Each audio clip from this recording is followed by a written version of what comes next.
మా ఛానల్కి స్వాగతం. చూస్తున్న వీక్షకులకు ప్రేక్షకులకు ప్రియ కాళభైరవ భగవద్బంధులకి స్వాగతం పలుకుతూ మమ్మల్ని ఎంతగానో ఆదరిస్తూ ఉండబడినటువంటి ప్రియ సోదర సోదరీమణులకు స్వాగతం పలుకుతూ అందరికీ ముందస్తుగా విజయదశమి పండగ శుభాకాంక్షలు. అమ్మవారి యొక్క ఆశీస్సులు ఉంటే మనకు అన్నీ ఉన్నట్లే కనుక అమ్మను స్మరిద్దాం, అమ్మను ధ్యానిద్దాం. ప్రకృతితో మమేకమైనటువంటి అమ్మవారిని శాకాంబరి స్వరూపంలో పూజ చేసుకుందాం.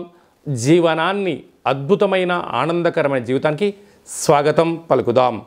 1వ తారీఖు 10వ నెల 2024 నుండి 15/10/2024 వరకు పుట్టినటువంటి వారందరికీ కూడా ముందస్తుగా జన్మదిన శుభాకాంక్షలు. గతంలో వివాహం చేసుకున్న వారికి వివాహ వార్షికోత్సవ శుభాకాంక్షలు. ద్వాదశ రాశుల్లో గ్రహ గమనాల్ని ఒకసారి వీక్షింపచేద్దాం. వృషభ రాశిలో దేవగురు బృహస్పతి సంచార స్థితి, విశేషంగా మిథున రాశిలో కుజ భగవానుడు సంచార స్థితి, కన్యరాశిలో రవి బుధ కేతు సంచార స్థితి. 3 గ్రహాలు కలిపి బుధాదిత్య రాజయోగం చేత కన్యరాశిలో సంచార స్థితి. తులారాశిలో శుక్ర భగవానుడు స్వక్షేత్ర సంచార స్థితి. కుంభరాశిలో శని భగవానుడు స్వక్షేత్ర తిరోగమన సంచార స్థితి. మీనరాశిలో రాహు సంచార స్థితితో ద్వాదశ రాశుల్లో గ్రహ గమనాలు ఈ విధంగా ఉన్నాయి.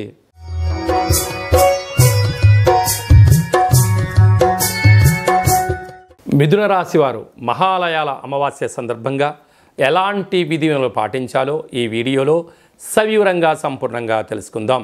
మిథున రాశిలో ఏ ఏ నక్షత్రాలు వస్తాయనగా మృగశిర నక్షత్రంలోని 3వ పాదం, 4వ పాదం, ఆరుద్ర నక్షత్రంలోని 4 పాదాలు, పునర్వసు నక్షత్రంలోని 1, 2, 3 పాదములు కలిపితే మిథున రాశి. చాలామందికి పుట్టినటువంటి కాల సమయంలో డేటా బర్త్లో లేనటువంటి కారణం వలన పేరు యొక్క మొదటి అక్షరాన్ని అనుసరిస్తూ రాశిని తెలుసుకునే ప్రయత్నం చేద్దాం. కా, కీ, కు, ఖం, అజ్ఞ, ఛ, కే, కో, హ అక్షరాల వారందరూ కూడా మిథున రాశి జాతకులే. మిథున రాశి యొక్క అధిపతి బుధ భగవానుడు.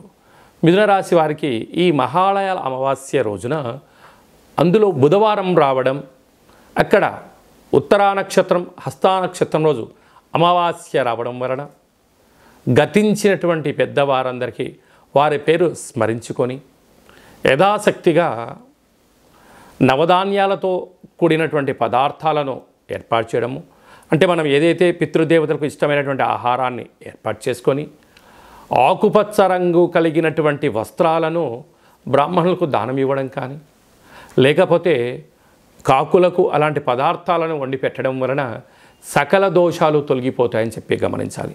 లేకపోతే ఒక దోషడంతా పెసరపప్పును కానీ పెసరను తీసుకొని నమస్కారం చేసుకొని గోమాతకు ఆహారాన్ని ఏర్పాటు చేయడం వలన పితృదేవత యొక్క ఆశీస్సులు మిథున రాశి వారికి శ్రీరామ రక్ష అని చెప్పి గమనించాలి. రాశిలోనే కుజ భగవానుడు అర్ధాష్టమ రవి బుధ కేతు సంచార స్థితి ప్రభావ స్థితి ఉండడం వలన కొద్దిపాటి స్వల్పమైనటువంటి అంతర్గత శత్రువులు పొంచి ఉన్నారు. మౌనం, ధ్యానం, ఏకాగ్రత, ప్రశాంతమైన వాతావరణాన్ని ఏర్పాటు చేసుకోవడం, వీలైనంత వరకు మీ మనసుతో మీరు మాట్లాడే ప్రయత్నం చేయండి. అన్నింటా మీ మనసు మీకు సమాధానం చెప్పే పరిస్థితి ఉంటుంది.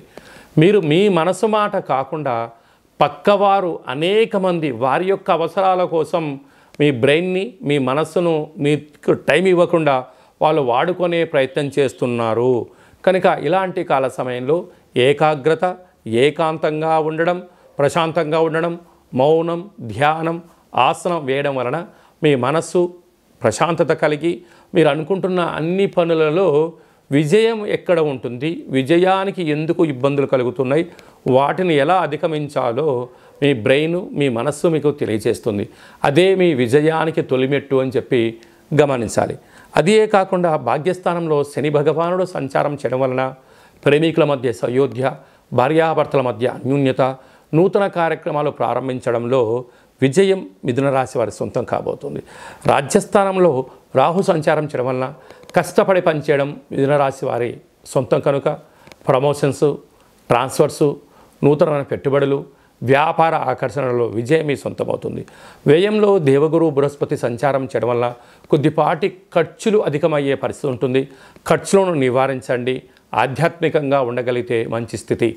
స్వయం వృత్తులు, సేవారంగాలు, వ్యాపారాలు, సాఫ్ట్వేరు, గృహ భవన నిర్మాణ కార్యక్రమం చేసేవారు, రైతు సోదరీమణులకు సహనం, ఓర్పే మీ విజయానికి తొలిమెట్టు అని చెప్పి గమనించాలి.